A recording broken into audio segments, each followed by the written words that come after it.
The health of a society is measured by how it protects its most vulnerable, especially its children. Children became casualties for technologies the public never fully understood. Devices small enough to fit into tiny hands were normalized everywhere, but the companies knew the harm. They knew they were damaging developing brains. That's why many of them did not let their own children use these same technologies.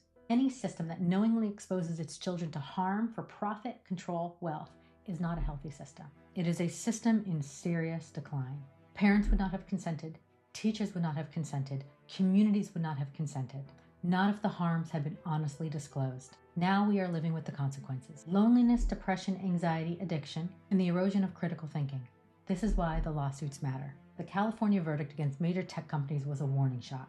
Thousands of lawsuits are now moving through the courts, arguing these systems were intentionally designed to maximize dependency while disregarding human harm. And one AI company is reportedly seeking legal protections now and to be immune from accountability if its systems cause death or catastrophic harm. They want immunity before the next level of damage unfolds because they know. Again, politicians and government officials, did you sign agreements with these companies before you did your own independent research? Before you understood the environmental impact, the surveillance implications, the infringement on rights, the strain on communities, the psychological and societal risks, and the long-term consequences of this technology and data centers? Or did you just listen to the corporate jargon, manufactured urgency, and billion-dollar sales pitch? Were you short-sighted in thinking about only the building contracts without thinking about the long-term consequences to the people? That is not leadership, that is irresponsibility.